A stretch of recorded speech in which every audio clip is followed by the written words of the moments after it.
Hello, everyone, and welcome to this week's episode of Cerberus. I am one of your hosts, Feminist. I'm joined by my co-hosts, Mr. Timothy Knight and Andre Milosh. Timothy, tell us how you're doing.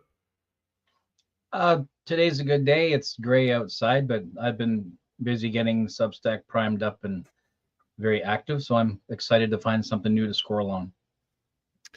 Glad to hear it. And Andre, how are you? I'm fine. I'm very happy to be here and to have this discussion, both of you. I think it will be a very sensitive subject, but that is interesting. So I'm very anxious to talk about it. And as usual, I'm doing good too. I look forward to these Cerberus episodes. Today, we're going to have a bit of a more serious episode. We're going to talk about some taboo subjects. The sort of surrounding the civilizational decline of Canada, with things like the effects of feminism on the breakup of the family unit, abortion, tangential things like MAID, and transgenderism as well. And the reason that we chose this topic is that Mr. Knight dusted off a speech he wrote a long time ago when he was very young, back in high school. And I believe he's not going to read it verbatim here, but it's so long ago. It was printed in a newspaper. There was no internet back then. Tim, why don't you get things started? Tell us a little bit about this letter, as much as you're comfortable with, and then we can go into your Substack article. I was raised in the 70s and 80s in a small town in Newfoundland. Good Irish DNA kid in Newfoundland, devout Catholic. That meant that I attended Catholic schools. I went to Catholic Mass. I was an altar boy. I sang in the choir. I was in Boy Scouts. Back then, even civic organizations were very attached to their churches and whatnot. And one of the effects of that is my grade 11 English teacher, Brother Slattery, had taught us a lot about Shakespeare. We did like three works of Shakespeare. We did Orwell. We did a variety of these things. And then toward the end of that year, had each of us do a report. He said, I want to take what you've learned and turn this into a report. You pick the topic. And so it was 1984, and I wanted something, provocative. And abortion was very much a discussion in 1984 nationwide, largely led by Morgenthaler's fight with the federal government and whatnot.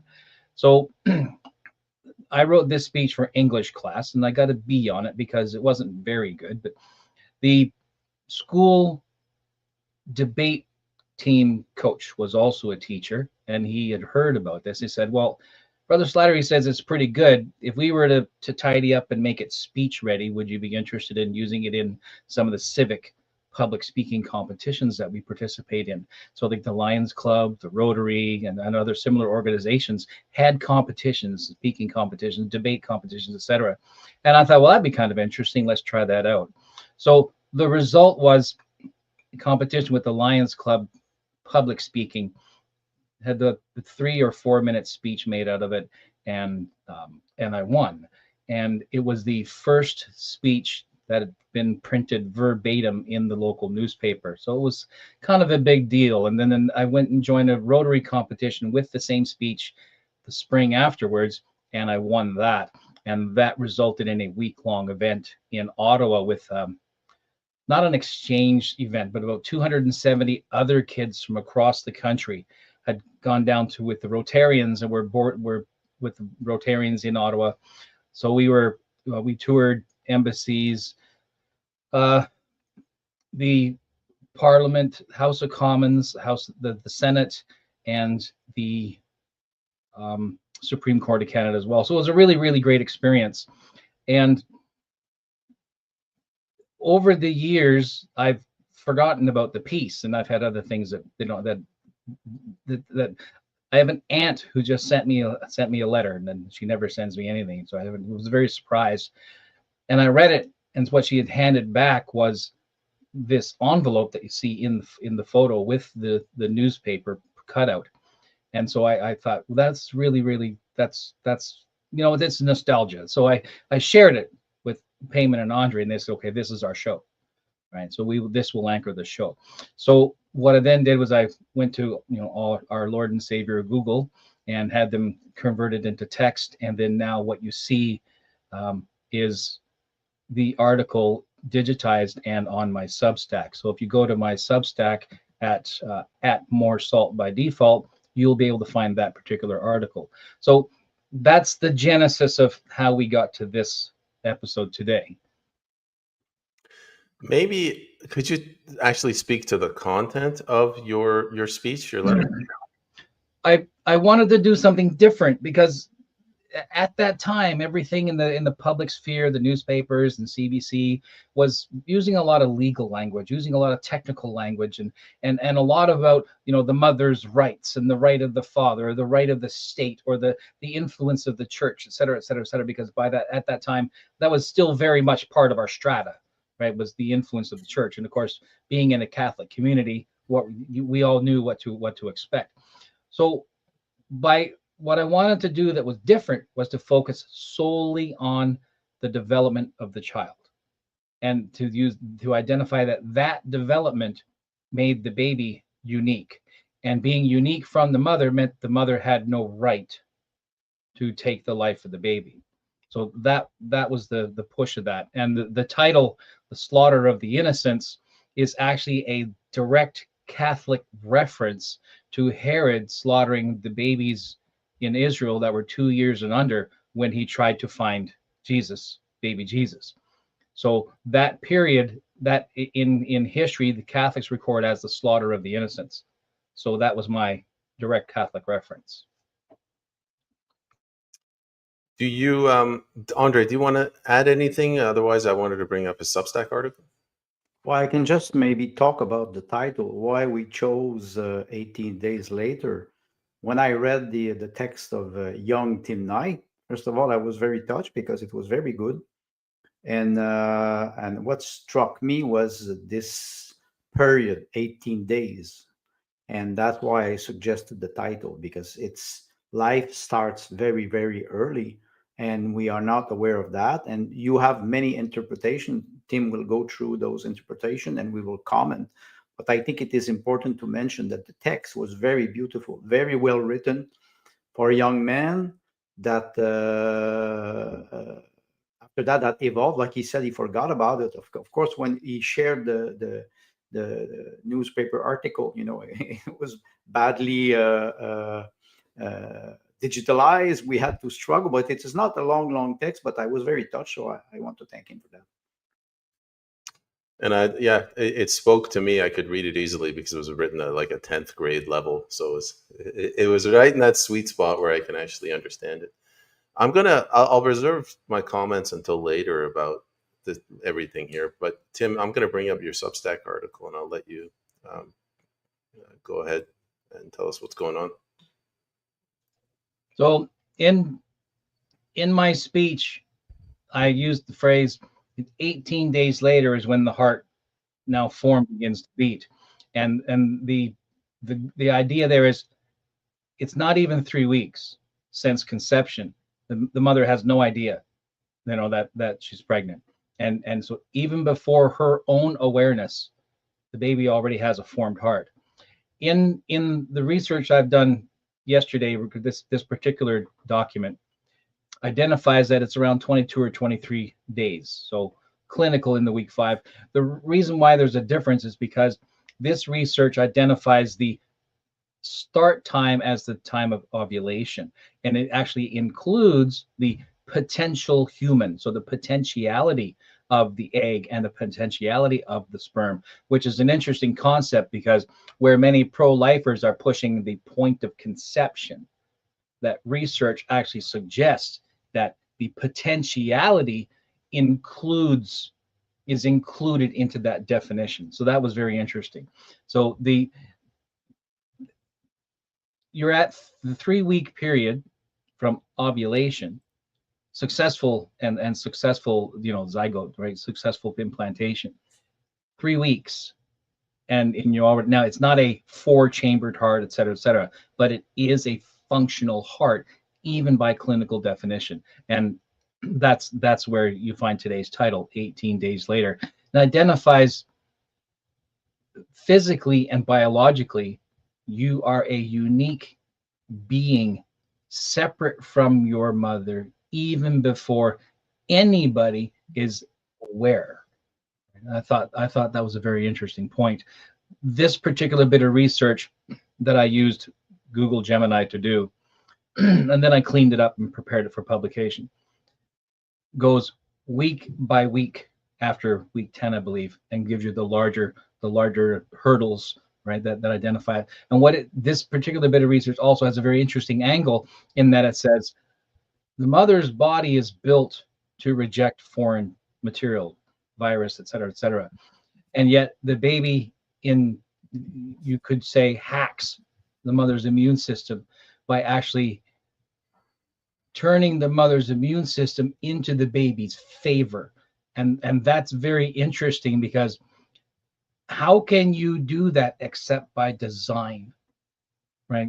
So I find some of these interesting concepts. So my take is effectively not to deal with the law or rights or religion, but look straight at the biology. And the biology says a baby is a unique, identifiable living being, and being created by humans means it is human. And then I extend on that and I say, and thereby deserving of all human protections and defense. It's interesting stuff. And the other thing in your article that I thought was really interesting was something that Andre pointed out, is the DNA of the child, the infant, the baby, is distinct from that of its parents. What my interest in this is more downstream, is not so much the biology, and I'm not undermining what you said, but the effect that all of these policies, these anti-life and ungodly policies, have had on society. So feminism is one, and I want to speak to it. I'm going to get a lot of flack, but it's just made women miserable. It's completely upset any balance there was in society. Another one is this abortion thing, where you're killing babies and then it's necessitating the mass immigration to make up for the labor shortage.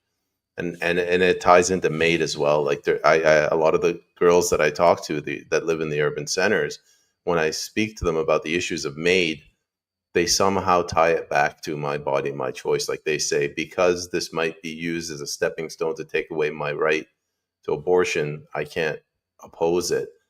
And there's something wrong with the way of thinking. Andre, before we go to you, if everybody could like, share, subscribe, share the space, it would help us get our reach out. And if you have any questions, put it in the comments. We'll get to it. Go ahead, Andre. Well, I will have question for our audience, and especially toward what Tim just said. The heart is beating after 18, 22 days. And I would like to hear some of our viewers, mother who gave birth to babies, because a man, we cannot, technically, we cannot. Uh, were they aware? You know, let's say a woman, she's trying to be pregnant with her husband or her boyfriend, and they're trying. Do they feel the heart? You know, when we are very, very calm at night, do you feel the heart beating? I suppose not, but I cannot. Maybe you have some people who will say, yes, when I was pregnant, after 2 weeks, even if I didn't know, I felt something that was different in me. So that's a question I have for women. And toward what Tim was mentioning, yes, the focus is based on biology, but all the impacts or the consequences of our choices. We talked about abortion, and you mentioned immigration. The birth replacement has to be compensated if it is not high enough for a society or a civilization. Maybe we'll touch this topics a little bit later, because it's a very sensitive subject, and I know some women will say, you're a man, you're not concerned. uh, no, I am concerned, because it is a philosophical question. Um, One other thing I'll add, I forgot to mention the family court system. I think that's another thing that's destroyed society. Go ahead, Tim. Family courts are a mess, and family courts are a mess on purpose, because what they end up doing is this using the common law tree of life approach to lay the boundaries and what they can and cannot do with constitutional process. These are two separate types of justice, and by trying to mash the two together, bastardizes constitutionality. It bastardizes fundamental rights and fundamental responsibilities, because they're treating tree of life almost like torts, right? Like neighborly wrongs. And when they do this, they create precedent that's meant to fix this moment, this time, specific, unique, which tort is good at doing. Constitution is not, because it's grand, it's sweeping, it's everybody, right? And then you have common law, which is breaks things into identities, right? This type of crime, this type of activity, et cetera, et cetera. But torts can say, well, yes, you took Isaiah with with a lawn dart because but we don't think there was criminal intent, and if you pay for the medical bills, then we will consider that, right? We will consider that sorted out. But then they take that unique moment and they apply it to things like abortion, or they apply it to things like pedophilia, right? But right, they apply it to beating your wife when you're drunk, because that happens, and they get off with it. They apply it and then create precedent. And in an effort, as you've discussed in other shows as well, you end up with a legal system that defends itself from its own mistakes. So the family law system falls under all of this, because family law is a common law, where it should be tree of life in a sense, but also has to have the boundaries of tort law, in that it says this is a unique situation. This is a unique situation. This is a unique situation, rather than trying to apply a constitutionality clause, which is what family law tries to do. And inevitably, some mother is stripped of her children, when the truth is, if she had, social supports and some, right, and that she would be more successful. Or a father has been barred from seeing his children because the mother, and I won't say the mother's lawyer saw fit to bring in somebody who lied under oath because the lawyer wanted to win. And I've seen that with my own eyes, right? So the family law system has created this extraordinary breach of trust for both mothers and fathers, divorcees, et cetera, right? Not just child welfare cases, or who's paying alimony, et cetera. The entire system is broken in that sense. And my ultimate take on this is, except you keep your own house in order, you will fall to the rules of someone else's house. And in our case, we have fallen to the rules of the House of Commons, and they own the legal system. They own the Constitution, because we've seen them do with it what they wanted to do with it. They own the provinces, because they use tax points to control it, et cetera, et cetera. So ultimately, the individual is responsible for their own success or failure. And going forward, that will be my take. There's no blaming anybody else. Well, one of the things we'll do today is we'll point that feminism is not female, right? Because I attack feminism does not mean I am attacking women. And we need to make sure that the public understands that. I'm gonna pick up on what you said, and I'm gonna say it in a less articulate way, where you said, you basically get your house in order, or somebody else will, like the House of Commons. The institution of the family, you have a man that goes to a woman and says, I will protect you, I will defend you from external threats, and the woman becomes dependent on the man. And then the woman turns around and says, I will bear you children, and I will raise your children, I'll help you raise your children. But the bearing of the children part, the man becomes dependent on the woman, and then you get the family unit, right? I call that a decentralized form of government. I can't think of any other, unless you're one guy in the forest.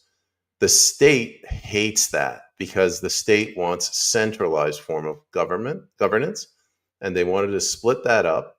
So let's put feminism aside now. The family court system, the government goes to the woman and says, "Listen, I will give you these opportunities," and then they will call it a right. Like the no fault divorce is one. The high likelihood that you're going to win in family court, and the ability to take the kids and to take 50% of the man's money, and they've now destabilized this family unit.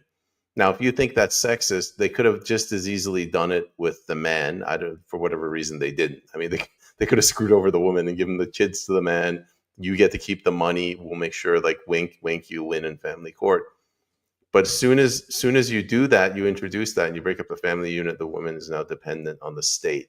So I don't even see this as a gender issue. I see this as like a ungodly, demonic, ideological issue. Go ahead, Tim, and then Andre. It's interesting that you mention it that way. And some of the stuff that I've been reading, not necessarily on the right side, but just analyzing what happened. Our governments convinced our mothers to send our sons to die in wars. And then our governments convinced those mothers to send their daughters into the workforce to make up the difference. So if I want to be spiritual, there's a karma effect in that if you do not see fit to make rational decisions regarding the welfare of your own children, then karma will see fit that neither do they. And it will happen in ways that they maybe do not consciously understand. So that could be a fundamental form of generational guilt that's not even understood. We continue to devalue life from the mother's perspective. And the mother, look at Shiva as example, right? Or even in Eastern religions, where they say the mother is of two aspects. One is the life giver, and the other is the destroyer. And we have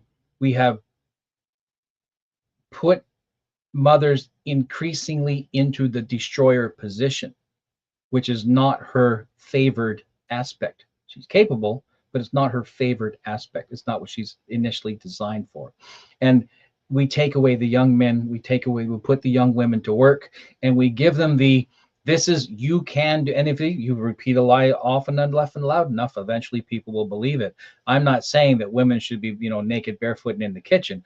I'm suggesting that they should do things that make their heart full, right? And if you're doing something where, like, this is a photo of a middle-aged woman bragging about 20 some odd abortions. I'm like, so you're effectively a serial killer and you're bragging about it. And there's a psychological effect that happens over time. And we know that this can happen to one person where they become desensitized to trauma over time. Oftentimes the trauma is an external force, obviously, and then later you internalize it, and then you push that back out into the public sphere of your family or other forms of dysphoria. I think that the increase in abortion, the increase in MAID, the white liberal woman problem with opening doors to immigrants who do not respect the traditions of our culture and our laws, and will have provably inadvertently taken advantage of physically, financially, socially, sexually, many of the same women who would have gone to bat for them prior to coming over. Look at the events in Germany. I can't remember what that's called, right? But so we know that these things happen. These things happen, I think, not because of women, but because feminism, a religion, and it's an ism, so it's a religion.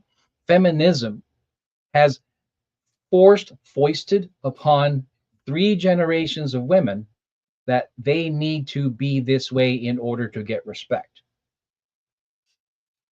And so this is the effect. As a result, the men have become more and more emasculated, right? So the men become more emasculated because the other half of the lie is, men, you need to be less like your grandfather. Your grandfather was an ogre, right? Your daddy was a drunk. He went out for cigarettes and beer 3 years ago and hasn't come back. And so we raise young men in this community with this expectation. Of course they're going to escape. Of course they're going to. I'm not saying that excuses their responsibility, because it does not. Because it is in man also two aspects, right? Of the benefactor, the provider, the protector, and then the other aspect of man, which is what we've seen in our own government, right? And that's the dictator, the heavy hand, right? The totalitarian, right? So we see that as well. And unfortunately, where men need to find the balance and use that on a situational basis, we find men thinking that in order to be the benefactor, I have to sacrifice my maleness because my maleness is toxic, don't you know? And so we allow, and then we allow ourselves to emasculate. Let's go to Andre. But first, if you guys could share the stream, we'd appreciate it. Go ahead. Well, I will go back to maybe a more historic perspective toward legalization of abortion. Let's not, if you bring the first small text, the Earl of Bedford, so I can just read a little bit. When we were preparing the show and when Tim sent us the article that I really liked, I started to go back in time to tell myself, okay, what happened in Canada? And I found this small phrase, the Earl of Bedford case, is a fundamental English common law case that established the legal principle that the fetus is a legal person from the moment of conception for certain property law purpose. It's quite interesting because if you continue to read property law and inheritance, an infant in ventre de sa mère, law French for in its mother's womb or unborn child, is considered a legal person when it is for its benefit, such as inheriting property or receiving a legacy. The right to inherit or sue for injuries only crystallize if the child is subsequently born alive and viable. Why I mentioned this, I discovered that, and I was telling myself, there's something fishy about the Canadian law or the absence of law toward abortion. And we can go back to 1967, 1969 with Dr. Henry Morgan Tyler. But I will not go that far. In 1989, there was a case in Quebec between Chantal Daigle and Jean-Guy Tremblay. They were both acquaintances. They were a couple. They were not married. They were lovers, and they had their intercourse. And the woman became pregnant, but they separate after that. And Jean-Guy Tremblay, she wanted to have an abortion. She wanted to have an abortion, and at the time it was illegal. And Jean-Guy Tremblay brought her to court, so she could not have an abortion. He won in the Court of Quebec. Then he won in the Appeal Court of Quebec, and they had to bring back the Supreme Court in summer in emergency because they wanted to state it on the case. And by the time the Supreme Court came back to try to give a judgment, she already had an abortion.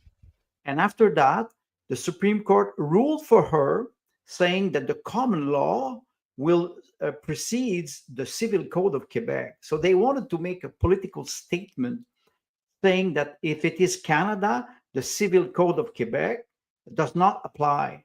And that was quite interesting at the time because I was young, so I did not pay attention to it. But when I said, okay, let's dig a little bit. I went back and, toward biology, Tim mentioned all those facts, biological facts that are important. You mentioned, Payment, the ideology of feminism and male or transgenderism, or the destruction of the natural family. The history in Canada is quite recent, 1989, and we can go back to Henry Morgan Tyler. I will end on that. I think there's a lot of misconception about biology, history, human right. Also, I think Tim mentioned also the concept of feminism, which is not femininity.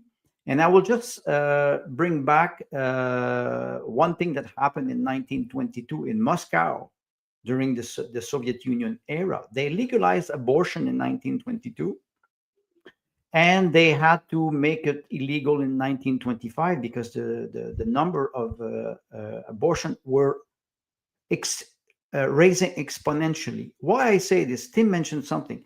You behave in a way, and then you rationalize it, and then you try to apply it to everybody else. The judgment for that is I have behavior, and I have to apply. The society has to comply to my behavior. This is where I disagree. We need common ground on how do we define life? How do we preserve life? How do we preserve demography for a society or a civilization? And yes, because we have a lot of abortions since 1973, only in United States it is 50 to 60 million, so 1 million per year. Of course, you will need to replace those potential citizens by immigration. I will end there because there's a lot of things that we can discuss about. My concern is we pretend that we defend citizen, and you mentioned it, payment. The government's supposed to defend citizen, but they are proposing tools or instruments to undermine their real sovereignty and their real right. It has nothing to do with the freedom of women. On the contrary, when we bring women to the labor force, they are forced to choose.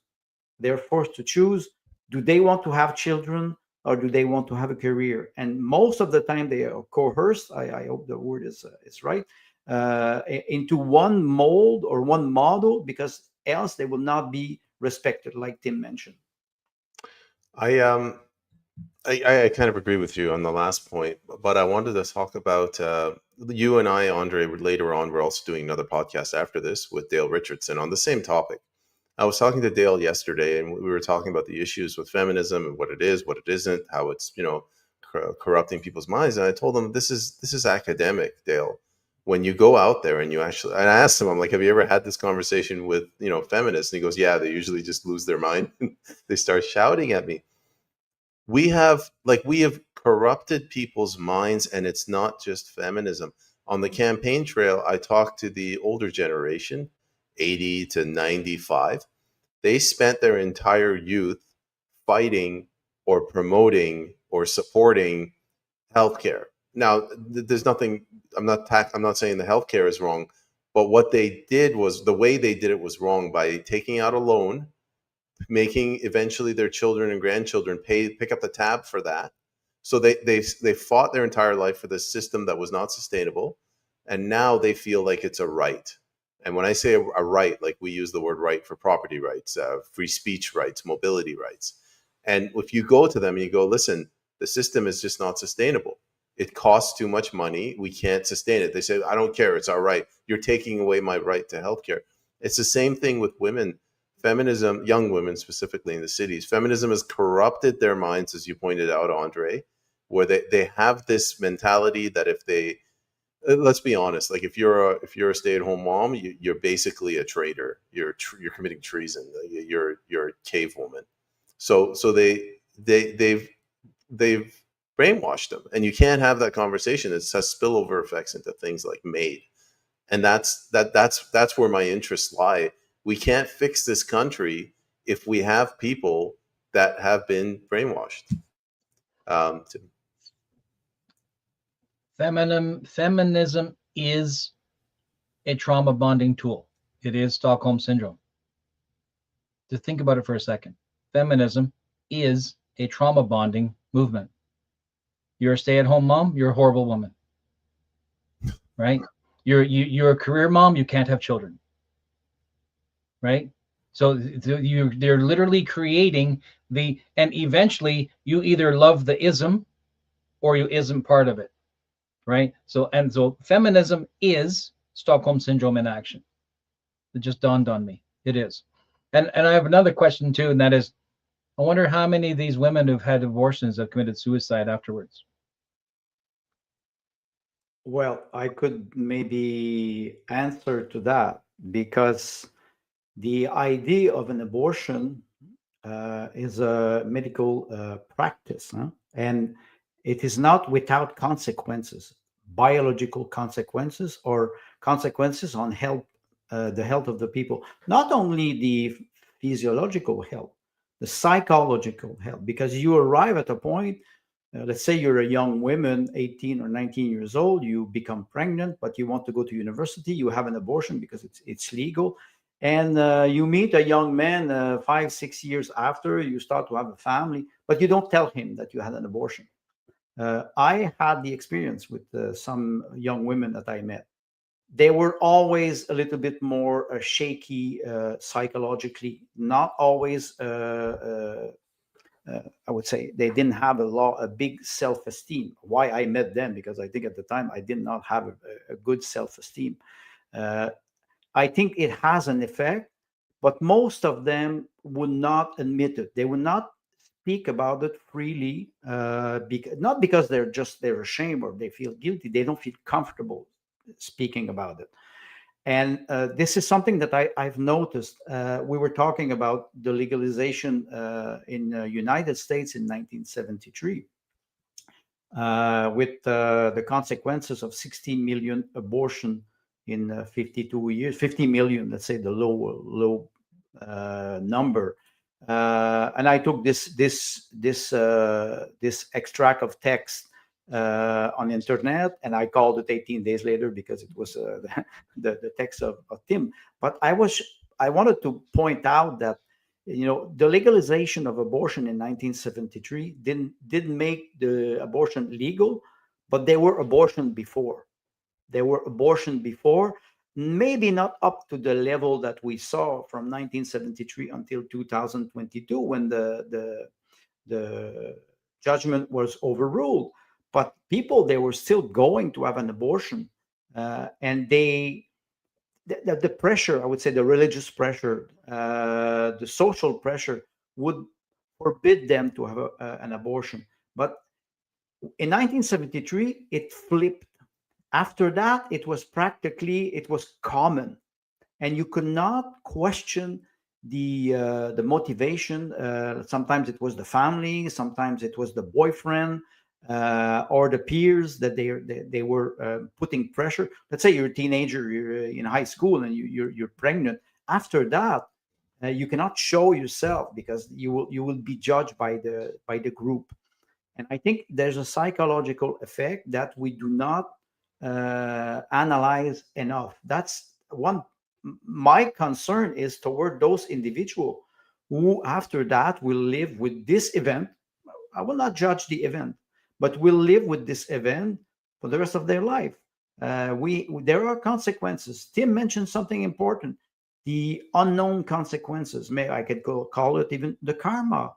How do we talk about an abortion to our children if women had an abortion? I think we undermine those fundamental and philosophical questions for ideological purpose. The government in 1989, the Supreme Court ruled for this woman, Chantal Daigle, because they needed to create a precedent so they could be able to undermine the authority of the family. And we see how it unfold after. Now we see it in primary school with the gender ideology. We see it with how I can refer to Bill C4, conversion therapy. Those are consequences of the judgment that arrived in 1989, I think. And since then, there's no debate in Canada. Everybody talks about it a little bit, but not much because it's very sensitive. Nobody wants to take a position. We're taking a big risk today, the three of us, because we want to open the debate. We want to discuss and bring some fact. What Tim did in his article when he was a young man, it is incredible because he placed the bar very high. He said, those are facts. Those are biological facts. Now we can talk about it philosophically, spiritually, on basis on religion, basis on rights, but we have to talk about it. First of all, if I could press upon everyone to share the space, the stream, we'd appreciate that.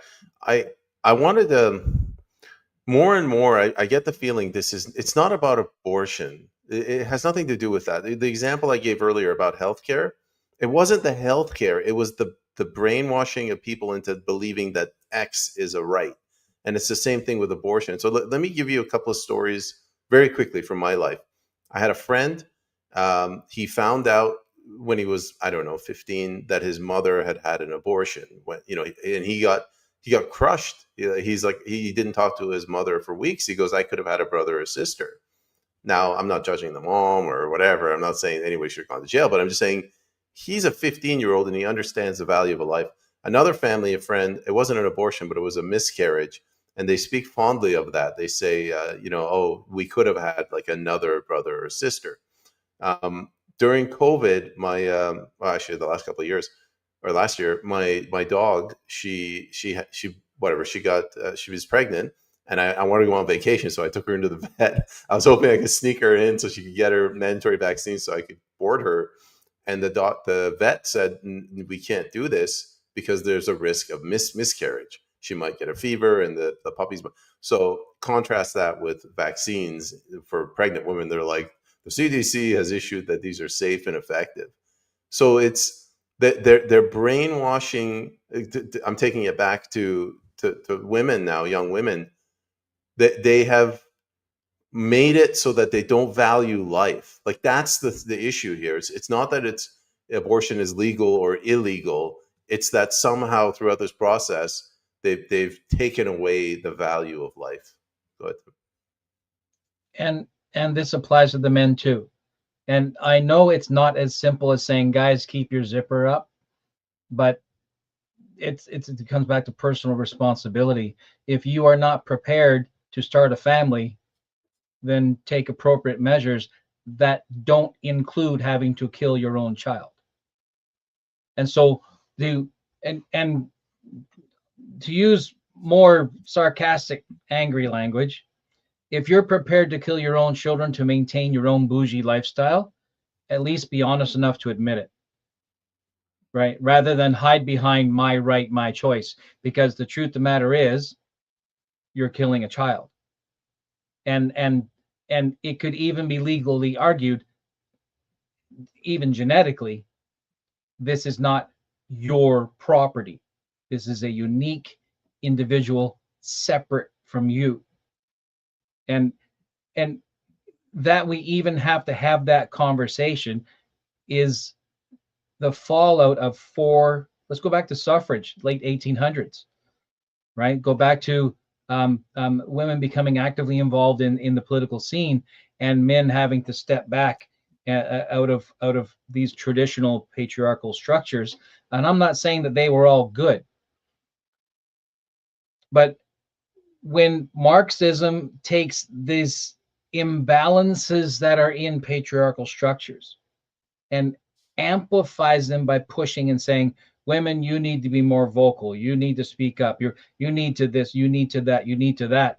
And then the women accept this additional pressure. They accept, say, oh, this is the way forward, this is how we do this. Then before you know it, you're sending your sons to die in 2 world wars. You're sending your daughters to work to make ammunition that is going to be used to kill someone else's sons, etc., ignoring all the bankers and garbage at the top. What's happening on the street? What's happening in your home, where you are being used and manipulated emotionally, physically, financially, spiritually, religious-wise, everything is you are being manipulated. It's all tools against you to put you at odds with the men in your community, and to put the men in your community at odds with the women in their community. So now here we are today, increasingly low birth rates. Yes, inflation is responsible for that. Also, we're not having children because we want to be able to go on holiday without having to tow around a 6-year-old. And that's the truth. That's the truth, right? Or we have particular hobbies that are more expensive than having a child. And that's the truth. And I'm not saying that you can't have those toys. I'm not saying that. Those who want to produce a family should be supported to produce family, to have family. Produce is even the wrong word, right? That's horrible. What a capitalist word. To have a family, to raise a family, should Fabricate. be given the fabricate. There's another capitalist word. As a marketer, so we have a system in let's just pick on Canada, that does not adequately support families who want to raise children in an increasingly economically difficult period. And they say, oh, what about child benefit? What about it? Really? You think throwing money at the problem is the solution? Because that's not the solution, right? So now we have made, because if we're not going to treat life with due respect at the bottom when it enters into our universe, why should we treat it when it's near on the way out of our universe? And so now we have bookends, right? So all those pro-lifers out there are now realizing, wait a minute, I have to expand my right to life definition, not only from conception, but to grave. And that grave has to be a voluntary scenario, right? And so how do we manage that? How to manage this new field? You look at the losses, I'm not referring to economic, like the physical loss of people. We're down to 1.33 children per woman in Canada. You need 2 or 2.2, I think it is. Remember when in the 80s we said 2.4 children in a 2-car garage, right?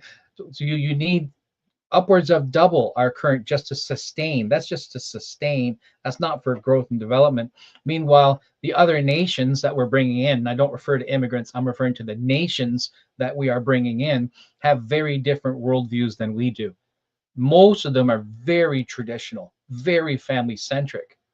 They're also very capable of taking advantage of a weak feminized culture that we presented. This whole liberalness, opening our arms to people who know how to take advantage of these situations, because that's what they had to do where they came from. They simply brought it over here. All of this, that I haven't even touched transgenderism. Transgenderism is a child of feminism. And what did the transgender do while it was still in the womb of feminism? Start cannibalizing from within. So now all of a sudden, so transgender says, oh, I should be allowed to go to women's bathrooms. And the women are like, wait, we just finished kicking men out of the bathrooms. Now we have to let them back in? What is this? So this, I'm not going to say it's all Marxism, because the truth of the matter is, if you want to look at the bottom of it, the bottom is pride. At the bottom of it is individual pride. We have offloaded our responsibility onto external agents, and then we went, I'm done. I'm taken care of. I've invested. I've got everything I need. But then we gave it to people who are misusing it to their own benefit, because we haven't been watching what they do. So, and feminism is a very useful tool, probably one of the more fundamental tools for Western government, because it's been around for so long. And it's very easy for Marxists to use it, because Marxism is very much an emotional pitch. Andre, why don't we go to you? Everyone, if you could please share the space stream, I'd appreciate it. And Andre, go ahead, and then we'll start going to the questions. Tim is right. Weaponizing minorities. I was suspicious of abortion. I can talk about two short anecdote. I had a friend, a Lebanese friend. He's Christian Lebanese. He lives in Quebec. He has 4 children. And when he was 27, he got married, and he immediately, his wife became pregnant. The next year, he had another child. And many people, just before he got married, says, "Well, you don't have a car, you don't have a house." And he said, "I will take care of this after." This man lived in Lebanon until he was 12 years old. Then he moved to France, and his mother was a midwife in Lebanon. And his mother gave birth to maybe 10,000 babies.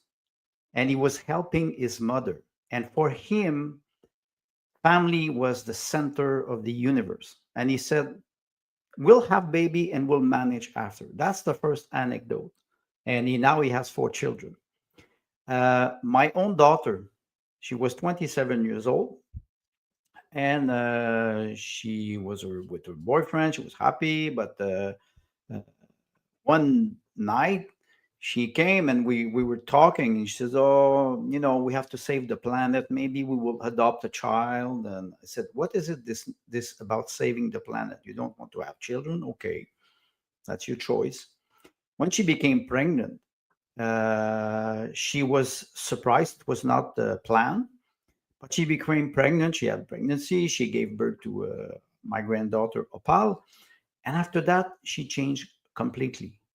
She changed completely. Her behavior changed. She started to, she was not self-centered, but She was, she traveled a lot, and she started to change and the mentality. So she became a mother when she was more old, but she started to understand what I was talking about. Tim mentioned something, weaponizing. I can refer to why I say I was suspicious, and then suddenly I start to understand what was happening. Is because I read the book of Michael Jones, Libido Dominandi, Sexual Liberation and Political Control. When you play on the emotion of people and you weaponize them, they lose control of their own life, and then you can control them from outside. I would advise people to read this book because Michael Jones goes through the history of sexual liberation since 1789 with the French Revolution. How people they rationalize a behavior, whatever behavior you will rationalize. I can refer to maybe religion, Christianity, and Islam. Do you see a lot of Muslim women having an abortion? I would be surprised. Nobody talks about this. I would be surprised to have statistics to see if which women are having an abortion, because you see a lot of traditional family. Tim mentioned it.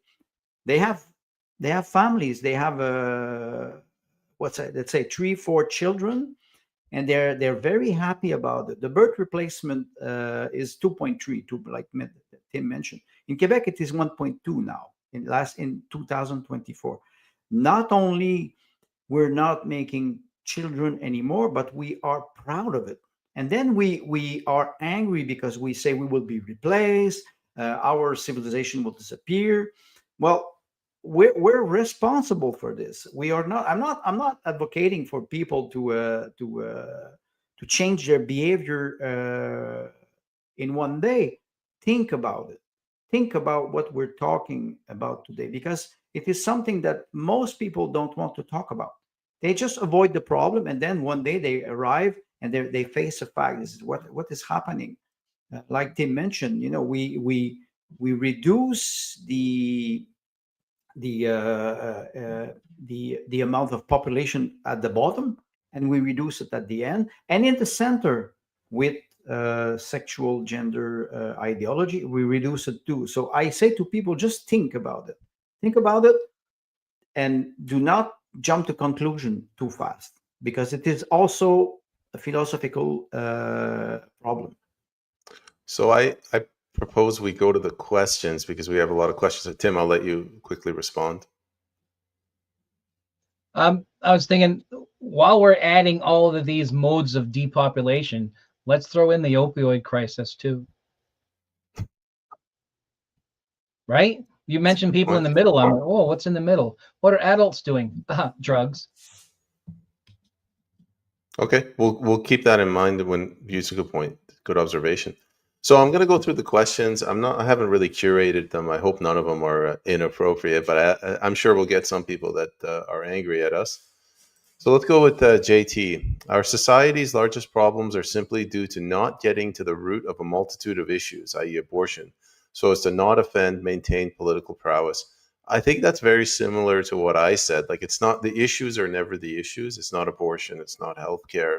Like, it's not even MAID. It's what they are forcing us to adopt, what worldview to adopt by agreeing with this, submitting to this, or supporting this. Tim, what do you think? It speaks to exactly the way we try to end our shows. Hug your children, right? You reinforce your family, strengthen your family. The root of the issues is in the family. The target of societal destruction right now is to destroy the family. Why do we say that the children are a ward of the state? I've been hearing that word since I was a child 50 years ago. This is not new. This is not, look at the orphanages in England. Go back to Charles Dickens and even earlier, right? Where we offload our responsibilities onto an external agent or agencies. So the solution is, the root of the multitude of issues is raise a child up in the way that they should go, and when they're old, they will not depart from it, right? And and I don't care what your faith or your worldview, et cetera, is. if you raise a child in a stable environment where they learn about the value of support and helping each other, they become interconnected, not independent all the time, right? Interdependent, then we will avoid a lot of these problems, which a lot of them have to do with identity. Who am I? Where am I from? What am I capable of? What contribution can I give? These things interest me. Do they interest anybody else? Et cetera, et cetera. We have stripped them of this with this Dr. Benjamin Spock nonsense that a child is born as a blank slate and we can fill it with whatever we want. We know that's not true, but that doesn't stop the government from applying it. So we walk away from all of that external stuff. Support your own family. And anybody who impinges on your family, you ward off with all due haste and strength. Andre? Well, the subject, like I said, is very sensitive and heavy. I will just make a small joke in a sense that, in Soviet Union in 1935, babies were produced in the or fabricated in the factory of the Soviet Union, and they were the property of the Communist Party. In Quebec last year, they voted a law, Bill 15, the rights of a child. And in this law, they say that the right of the child is as overruled the right of the parents. This is quite important because it means that the government can say, in the name of the right of the child, we will deprive the parents of their children and we will take them and we will put them in foster home. This is quite, and practically nobody opposed in Quebec when they voted this law. That's the first thing. The second thing, when we think about weaponizing, JT mentioned something very important. We do not not to getting to the root of a multitude of issue because we want to be politically correct. Those are philosophical questions, and that's why I advise people to think by themselves. Ask themselves exactly what themselves. Who am I? What do I want to achieve in this life? What I want to have? Do I want children? Is it a possession? Tim proved that it is not my children. My wife or my girlfriend, she gives born to a child, and we love this child. We raise him, and one day he becomes an adult, independent adult. He mentioned that it is starting even at the conception. So it is quite important. People, either they're not well equipped philosophically to debate about this or to discuss about it, so they avoid the problem. John O'Flynn has a question. Sorry, Andre, he wants to know the name of the book, the Michael Jones that you mentioned. Yes, it's a very good book. It's a long book. It is, it's oriented. The name is Libido Dominandi, Sexual Liberation and Political Control. So it shows that when you don't control yourself, somebody will control you. It's good to see Mr. O'Flynn is back. Sundown 95, thank you for reposting the stream. JT as well. Gary Haliki, thank you for reposting the stream. Let's see what Shareware Canada has to say. Birth rates drastically tanking worldwide. See how they are prepping behind the scenes. Why mainstream news won't talk about it. Yet Odessa live excellent birth rate documentary. Oh yeah, Odessa Orlowitz. I'm trying to get an interview with her. She's doing some good stuff. Yeah, I mean, birth rates are plummeting. I'll tie it back to my unique perspective because I was an immigrant here. I came as a kid. Everything I noticed about life and growing up, families in Canada, the harmony wasn't there. Like I'm seeing women just hounding their husbands in a way that in an Iranian family you would never do that, intentionally piss off your husband. I'm noticing husbands that like just recklessly cheating on their wives and there's no consequence. And I'm seeing kids in this single parent household, like the harmony between men and women, it's not there anymore. Tim. There is in Hebrew, the word for man and woman contain in them the words for God and fire, and the bonding that when they're broken is just fire. So the image is that a man and a woman who are not in union are consumed by the fires of their own persons, right? That when they are in union, they are doubly, like, doubly aflame, so to speak. So ancient cultures have embedded in their own language. It's not just Hebrew. Many other cultures have done exactly the same thing, where their language and their stories and the words themselves, the images themselves, reinforce the importance of recognizing. Now I'm going to compare man and woman to a peanut, that we are dicotyledons, right? We are two halves of the same seed, right? A dicotyledonous seed is two halves, the same seed, and with the germ at the root, right? With the germ between them. Man and woman are equal halves of the same species. But even a seed that is two pieces is not visually the same as its partner. They're just not, because that's not the way it's designed. Men and women, ignoring the physical stuff, ignoring the way we think differently, because men tend to be compartmental, women tend to be much more of a, like a 3D spider web. So, and these things are true, but we are also capable of, right? So the man is capable of feminine aspects. The female is capable of masculine aspects. We know this because look at what's happening in our culture, right? The emasculated male is a male who is spending more time in his feminine aspect, so to speak. And then the masculine female is spending more time in the masculine aspect of her character. That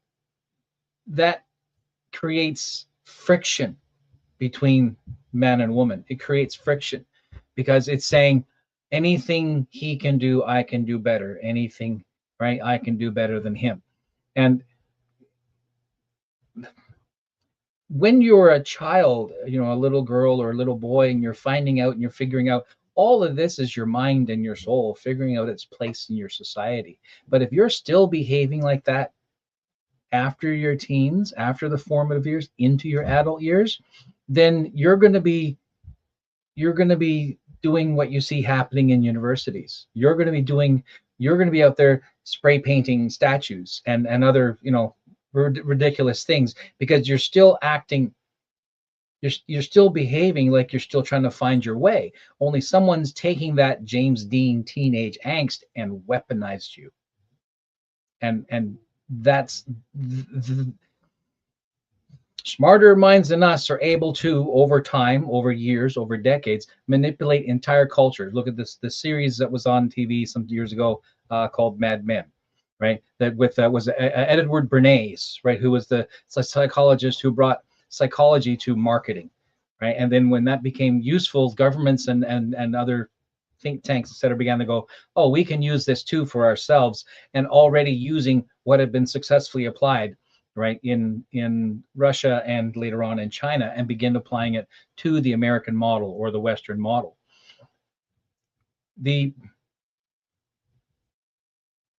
We abdicated our responsibility to make up our own mind and to live by our own consequences. And when we do that, we also give up who we are. Right. So it's not that, in my mind, feminism is not about women. It's Marxist. Feminism is a Marxist tool. It's actually trauma bonding when a woman cannot choose to stay at home and raise her children, the next generation, because so many of her peers have fallen into the pit of thinking that she's a traitor to women. Right. What is that? That has to stop, right? And so we're not anti-women, we're not pro-men, we're pro-family, right? And to be pro-family means you actually have to be pro-family. You have to put your money where your mouth is. Andre? Well, Tim mentioned something about Marxism, and I go back to Soviet Union, 1925, when they legalized the divorce and they were legalizing abortion. Men were divorcing massively, and there was a comment about a single mother raising their child or their children. That's a fact. Sometimes we saw women arriving in the labor force. They started to work, but they were in competition with men. And when they are in competition with men, you have more people on the market, labor market. So you pushes wages down, and what happened? The consequences: people, they have less money. They say, okay, why would I have children? It's more complicated. This Marxism has this tendency, and I think we talked about permanent revolution. They want us to be uncertain. The family is supposed to be something stable, something you nurture, something you build slowly. Takes time. Raising a child takes time. One day he becomes a teenager. We know we were all teenagers. It's always a very complex period in our life, conflictual. So I think it is very important to understand the necessity of stability. Yes, we can rock and roll, but not 24 hours a day. We need to rest. We need to be able to think about what will be the next step. I'm just going to. I'll also. You I'm can, imagining this is the yes, big. This that's is for that's the Mr. book of O'Flynn. Michael Jones. There you go, Mr. O'Flynn. Put that down. So shareware, thank you for sharing the stream. Shareware's got another point. 80% of women want to have babies. It is just never the right time, is what the socioeconomic data shows. Then they find she waited too long. Yeah, I'm kind of like that. I focused too much on my career, and now I'm living out in the woods with 2 dogs. Tim.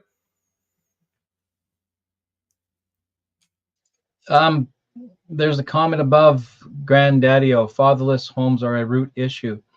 In this generation, that is true. Once upon a time, if a young man made a woman pregnant, there were shotguns that made sure that they got married.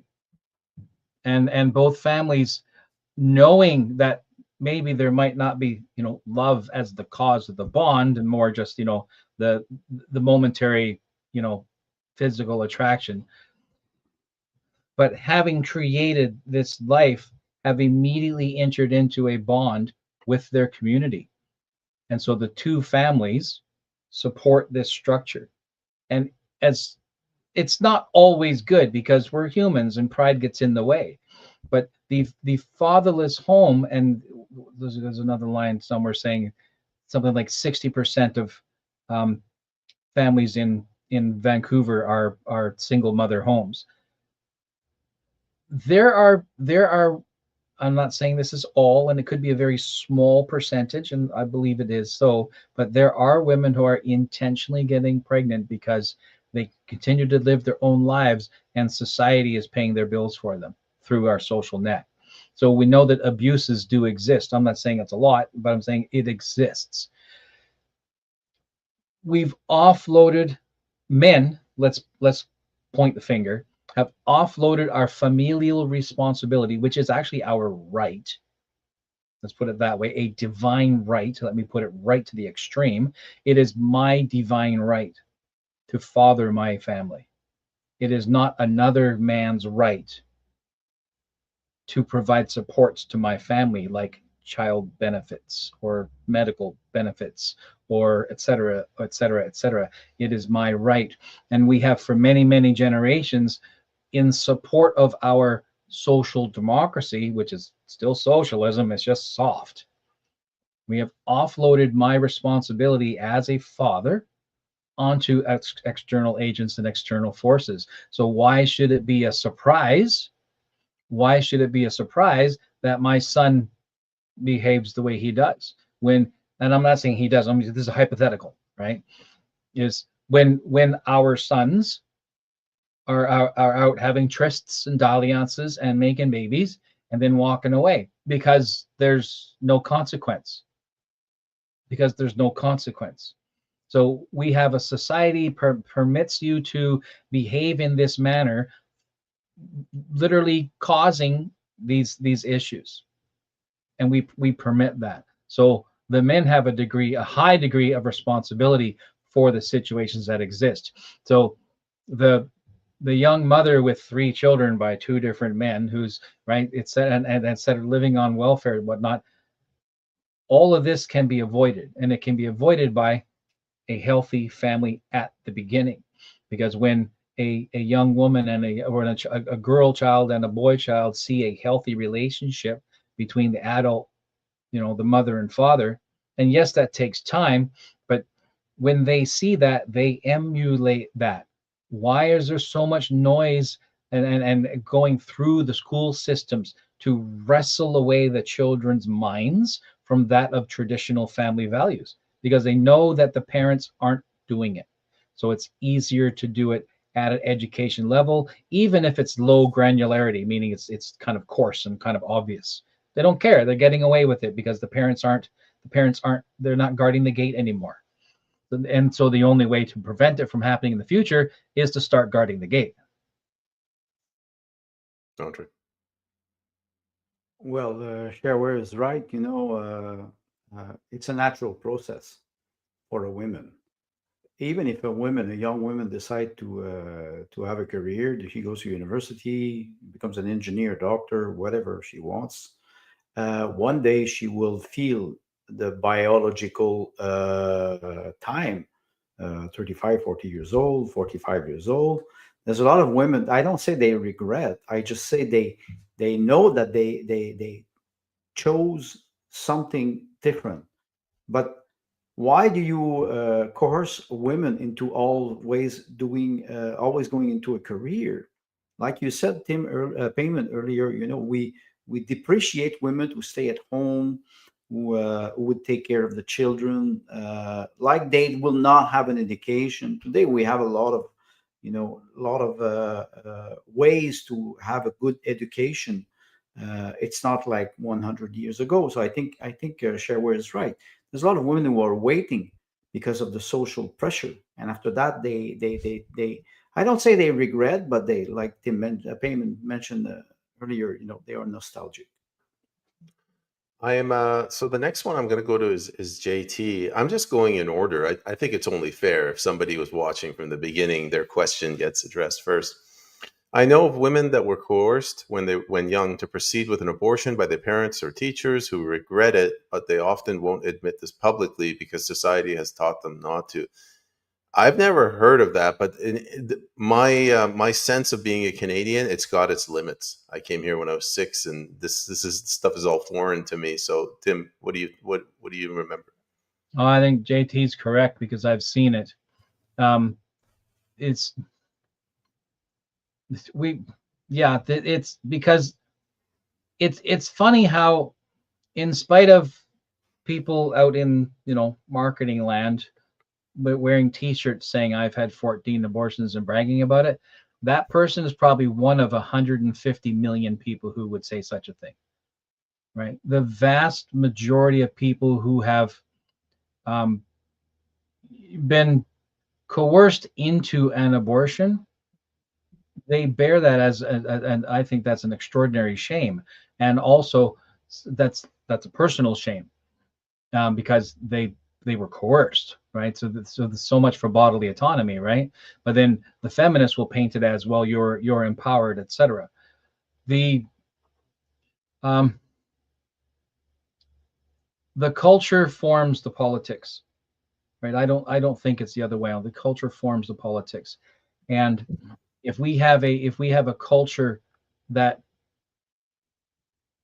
imposes shame based on you know socioeconomic or classist, etc., what will the neighbors think type of relationships, then the fundamental problem goes back down to, like, it doesn't matter what question you ask me, fix your family, fix your family, right? So if you have parents or teachers who are coercing a young woman or a young man to have an abortion, or to trans, or to maid, or to, it's all right, any of that, any of this, then the solution to that is a father and mother who take direct responsibility for their own children, and tell every other agent and agency outside their front door to fuck off.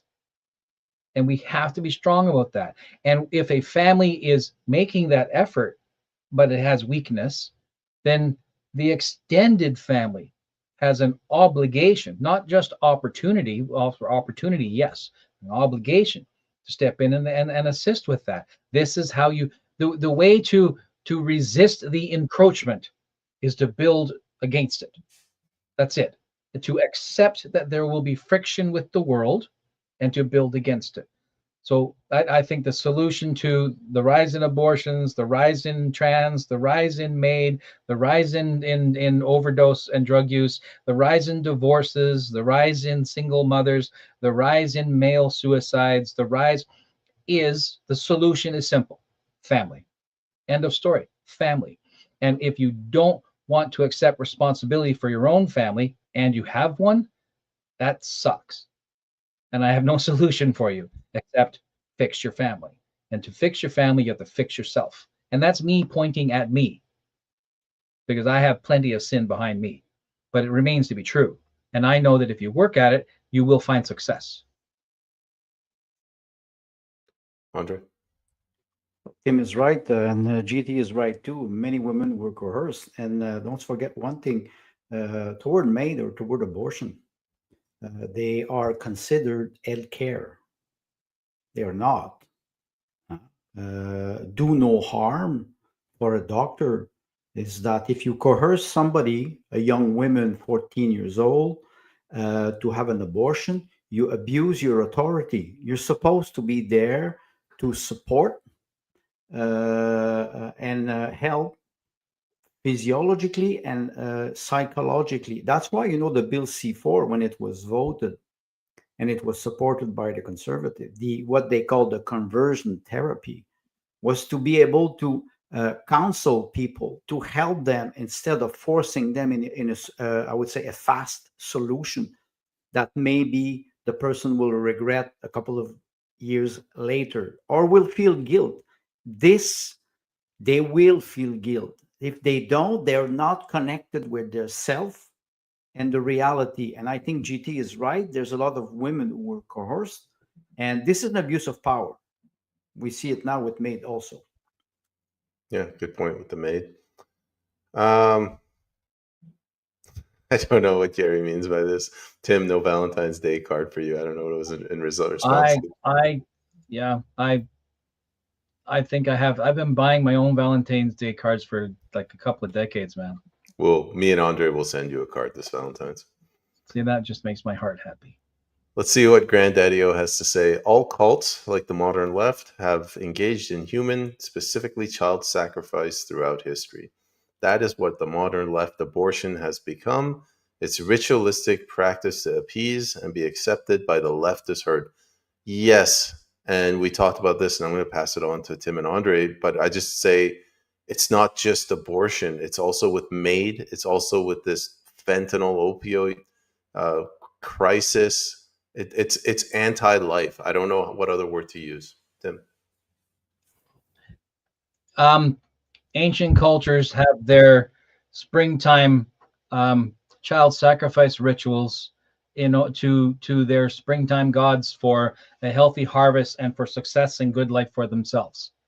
That's a fact. We have ancient cultures, not really that ancient, 4,000 or 5,000 years, not really that long ago, who would intentionally start bearing children in fall so that the children would be born in time for the spring sacrifice. Think about that. So what's our equivalent to, because now we've squashed all of our gods, right? We Nietzsche'd all of our gods, which is not what he meant, but let's just play with it. So now we're all nihilistic and we're all self-centered. I am my own God, humanism, blah, blah, blah, blah, blah, blah. I am me, I am independent. It's the me generation. So I have my career, I have my hobbies, I want to travel, I have, et cetera, et cetera, et cetera. I want, to the point where if you find life telling you, I think you're going to be pregnant this year, that they're more than satisfied to sacrifice that child so that they may maintain their lifestyle. But at least be honest enough to admit that that's what you're doing. rather than hiding it in garbage rhetoric and trying to make everybody else feel like somehow they're impinging on your right. Right. So that's, I mean, I would rather men just grew balls and said, I'm going to fuck what I'm going to fuck, and I'll just walk away from what I don't like if we have an accidental child. Well, like, once upon a time, you would be forced to, or you would be completely abandoned by your society, and we don't do that anymore. We just let them run amok, right? And we must take responsibility. What we are doing between MAID MAID is freeing up hospital beds. MAID is an accounting check mark in a hospital. Oh, we freed up this bed, right? MAID is another empty bed available to be rented to some other poor schmuck who's getting dementia and they have to put him off in a home. Or MAID is for, you know, the athlete who had a devastating injury and now they're quadriplegic and now they're in a deep depression, and the medical system intentionally drops hints and poor service in an effort to convince them to choose medical suicide, you know, to choose government assisted suicide, right? The drug problem, it's been revealed in BC that the provincial government is actively participating in the drug trade. Are you kidding me? Right? So all of this, all of it, divorce rate, et cetera, all of it is a form of sacrificing your future for pleasure today. All of it. It's all child sacrifice. Go ahead, Andre. Well, Granddaddy O is right. You know, when he refers to child sacrifice throughout history. Again, I'm reading Robert Graves, The Greek Myth, and when you go back in time, you know, during the ancient Greek, it was you had child sacrifice. Today, I consider abortion like a ritual. One thing that happened, you know, with the judgment with Roe versus Wade in the United States that was ruled in 1973 and overruled in 2022, was that the Jewish United States Council, immediately after the judgment was overruled, said it goes against our value because abortion is a Jewish value. I said, wait, what is happening? So we have to go back to we can talk about religion. What under what law? We had Charles Fichtner many weeks ago. Do we want to be ruled by natural law, protecting life, or do we want to be ruled by the law of man or the law of a religion? We can talk about the Christian religion. We can talk about Judaism. We talk about Islam.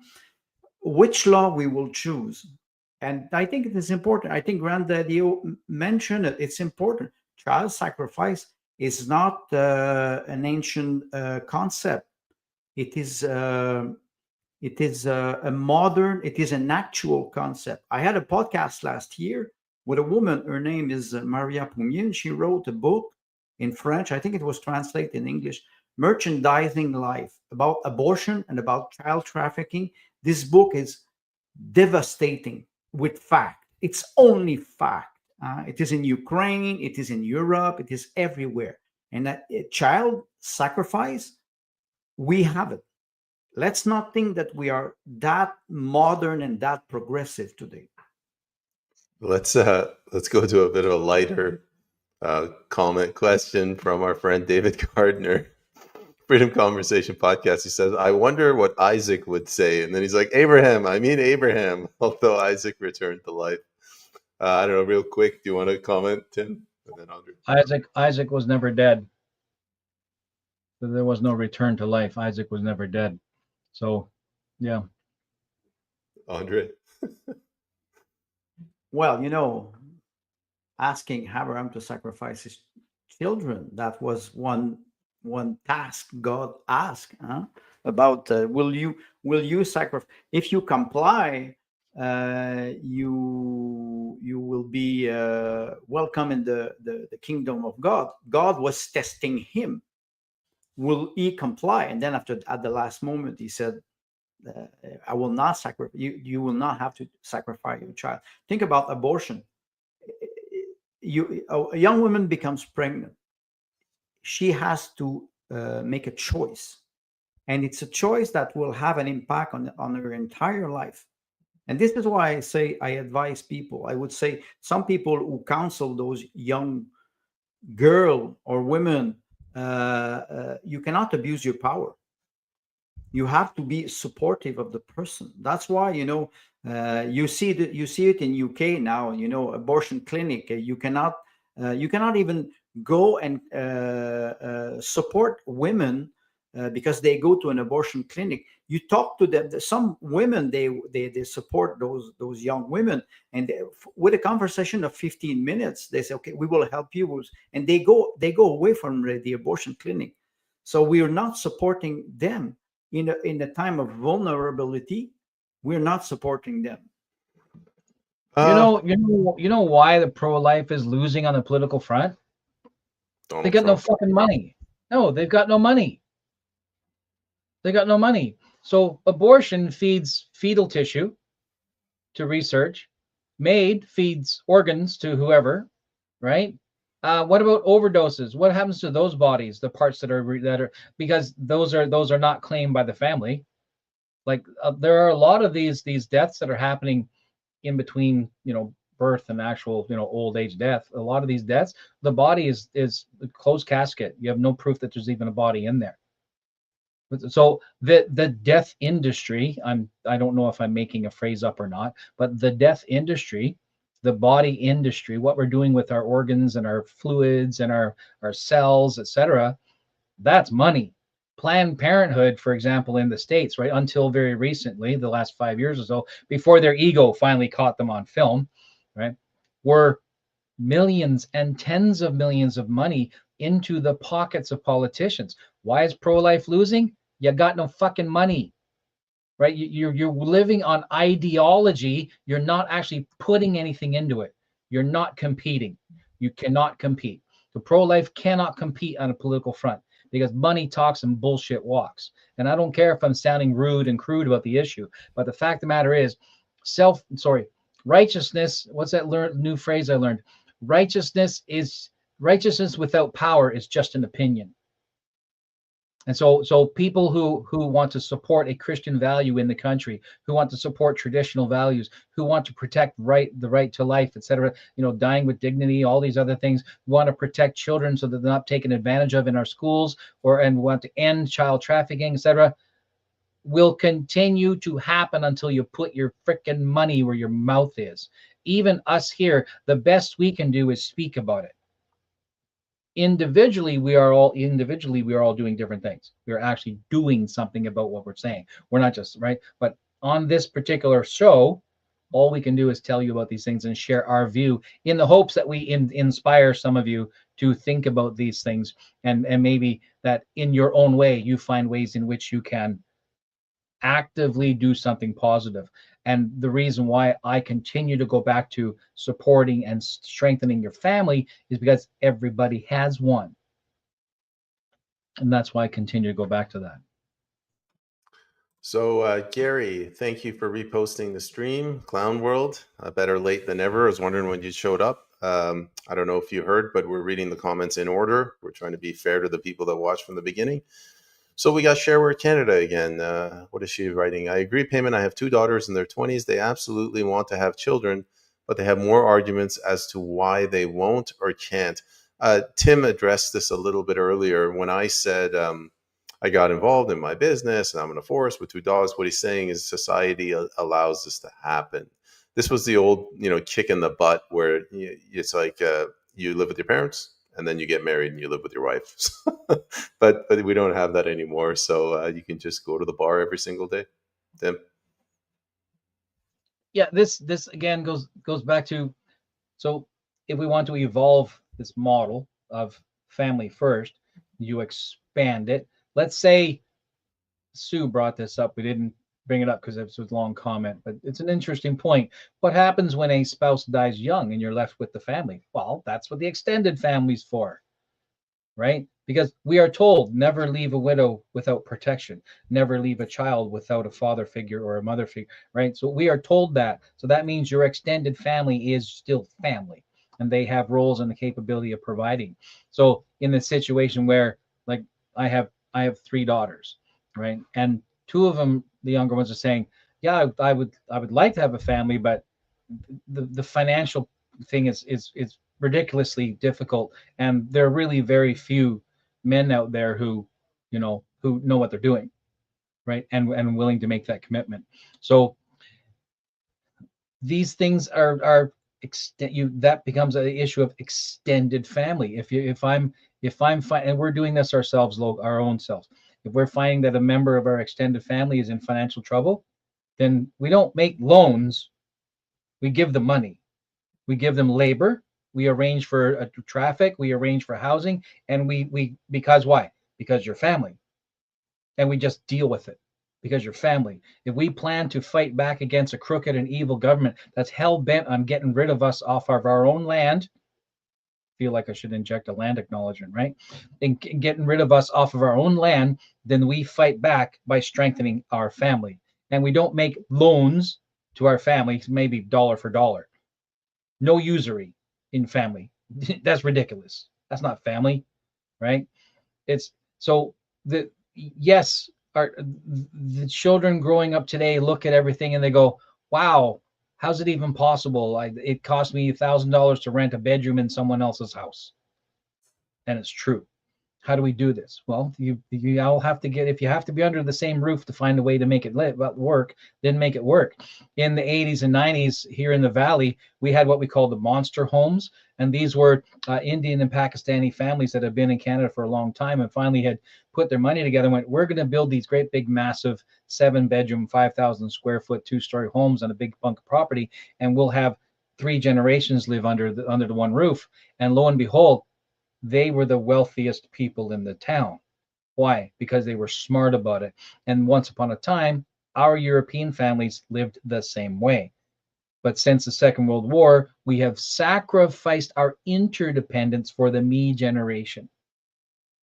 And we have to move back toward family and extended family structures. That's the way out. Go ahead, Andre. Well, intergeneration house is very popular in Quebec since many years because people are saying, okay, I will help my children. They will stay with me. They will stay in a separate place. They will have their own little cottage, and you're attached with it, and they can take care of their parents, but parents can also take care of the children. We have daycare today. You're supposed to have everything is supported by the states. But I go back to what Tim just mentioned: the family, the core family. If you have an intergenerational house, you live with one of your children, and you can take care of the children. You can, you you have to support we have to support each other. This was broken. We were atomized in the atomic era, or the atomic time, 1945, 1980. After that, it started to decay, and now we have to go back to maybe a more natural way of living, having a structured family, and people, member of family with each other.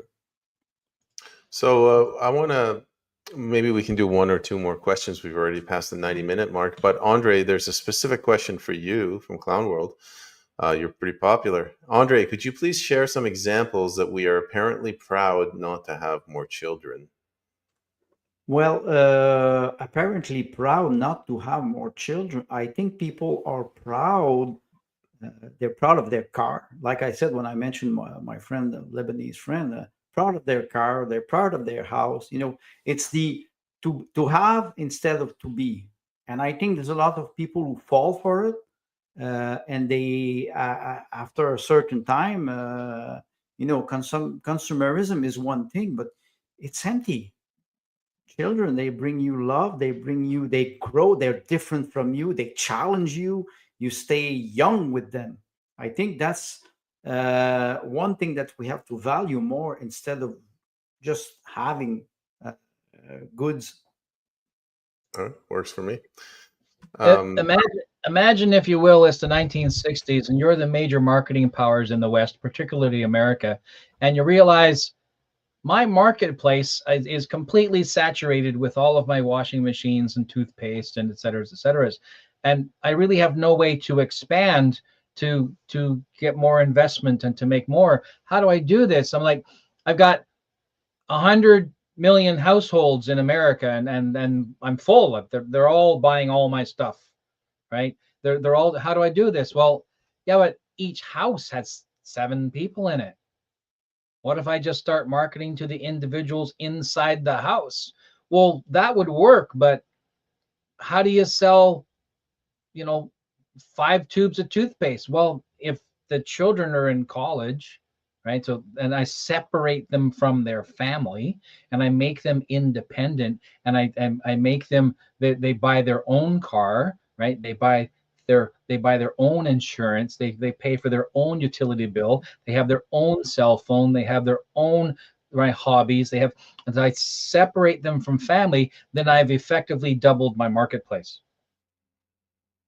And I know as a marketer, I would be interested in that type of thing, simply for the challenge of being able to say, can I do enough Pavlovian nonsense to make children move away from their families so that I actually have a second income?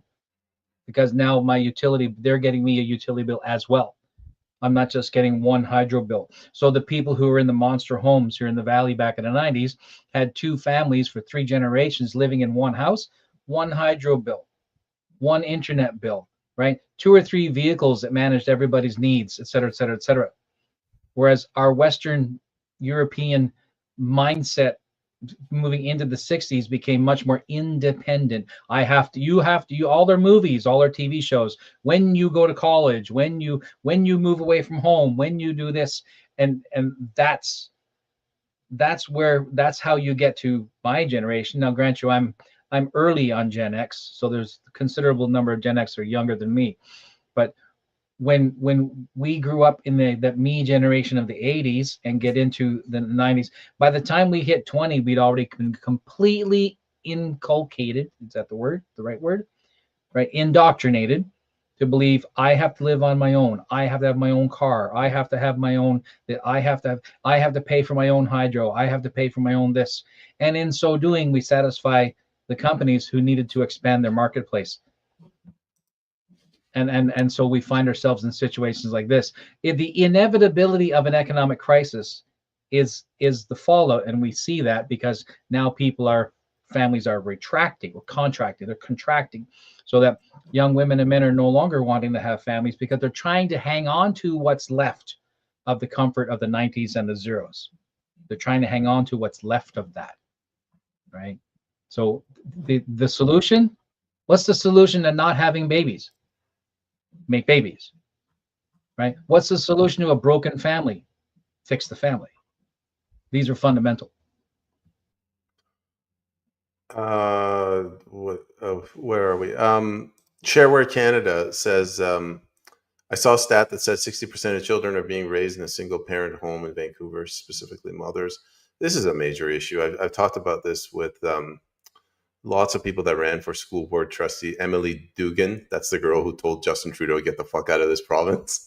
She ran for school board trustee. When you got a broken home, single parent home, you can't pay attention to your children as much, which it ties into the filth in the schools. Tim? Yeah, this is,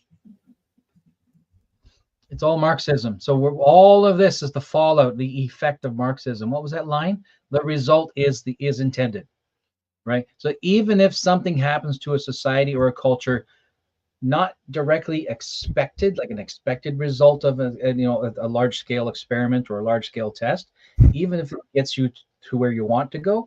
Now we have 60% of children raised in a single parent mother home. Vancouver proper, like the greater area, has about 2 million people in it. So then let's cut that into 4 just to make things simple. And so that's 500,000. So what's 60% of 500,000?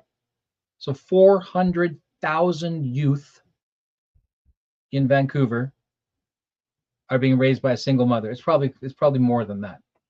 So that means we have yeah, 400,000 in one city. Now, grant you, Vancouver is the third largest, fourth largest city in Canada. But imagine those numbers in the States with what, 10, 15 times more cities than we have.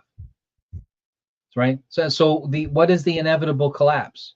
Now you're entering, now, well, we're in brave new world, because these children are growing up thinking that relationships are nothing if not painful, so they avoid them on purpose. So that means every intimate or emotional relationship is short term. So we're raising a complete generation of children, well, 60% of them, for whom relationships are casual and not deep, and not meant for commitment. 100. Well, 60% meaning that you have the absence. Usually, it's the mother. So the absence of the father is the absence of authority, and the mother has to compensate for it. She will try to be at the same time the mother and the father, but she cannot occupy all the roles. So that has a psychological impact. And Tim mentioned something very important: the fact that they will not value long-term relationship because it's a lack of responsibility, lack of authority. I think it has an impact, and we psychologists should measure it. They don't. Well put. I promise we do one more question, and let's do that because there's so many questions, which shows there's only 300, there's 400 viewers, but way more questions than usual. So this was an engaging conversation. I'm going to lump two together. The first is from Gary. I just want to mention this in passing. Habitat for Humanity, mid-70s, Vancouver field trip. The world is overpopulated. You shouldn't have kids, but if you do, no more than 2. And he was 10 or 11. That's monstrous. I'll let you guys comment that. But here's the one I wanted to bring up. A fierce lioness says, divorce should be free and a marriage license should cost $50,000 to be put in trust when you retire still married. A whole lot less people would get into disposable marriages. I 100% agree. A fierce lioness for Prime Minister. Tim, I'll throw it over to you. A quick joke too to that is there are some clubs, bars, pubs, clubs that you can enter for free. You can drink all you want, but it costs you $1,000 to leave the building. Now these are underground, because how do you enforce that? Well, we know how you break their legs, right? But so there are relationships we get into where to exit the relationship must be punishing. Must be punishing. I joked with somebody once that people should not have to, that the license for getting married should be that they both take handgun training, and the government gives them a gift of a handgun and lifetime ammo To shoot each other? Leave them alone. Because we don't understand the seriousness of what we're stepping into, because it's no longer till death do us part. And the thing is, and I'm not suggesting that they shoot each other, but what I'm saying is that they understand, well, what the scriptures say: you hold the power of life and death in your tongue, right? Right? You hold the power of life and death in your tongue. Don't make a vow unless you know you can keep it, right? And scripture says, if better, don't make a vow at all. Just do what you said you do, right? So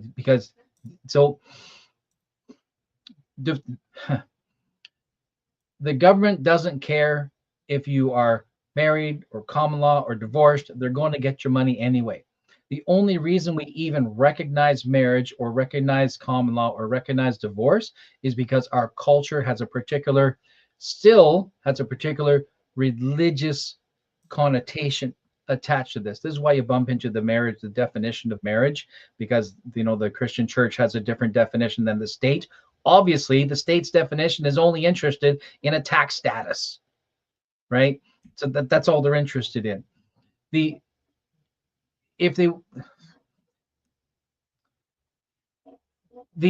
marriage should be, no, take it away from the state entirely. Take it away from the state entirely. Back to family, right? What's the solution, right? So your son comes of age where he's spending too much time in the washroom after a sports event, and you have to sit down with him and say, listen, one of these days a girl's going to catch your attention. We're going to have a conversation.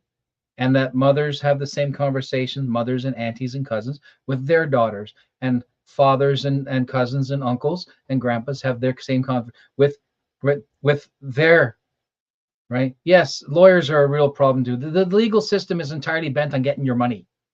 They'll tell you whatever they will absolutely sycophant. Their lawyers are worse than Google. I'll tell you what you want to hear, just pay me more, right? Most of them fall under this category. We have to separate family matters from the government entirely. So the way we force the government to bow, this is like our old gods. How did we kill all of our old gods? We stopped praying to them, because without the power of our prayers, they all died. Right? It's a Victorian attitude, right? Don't look at it, it'll go away. Right? So we have to separate ourselves from the government, to separate ourselves from Marxism. We reattach to the family. We stick with it as much as we can. We have to be open and honest and take our beatings where we deserve them, because we all deserve a certain degree of a beating, right? And to do our best moving forward. The only way to reduce the divorce rate is to raise sons and daughters who say, I'm not going to allow this disagreement or this financial problem or this to break our bond. And they have to actively choose not to. And families need to the extended families need to actively and intentionally support it. They must. The way to avoid the destruction of the nuclear family is to strengthen the nuclear family. Andre, what are your thoughts, and what's this picture? Well, You're killing me with these pictures, man. no, just bring it. I will keep my comment very short. Time the child-free life when living at all means not having children. That's I remember they're- this. Yeah.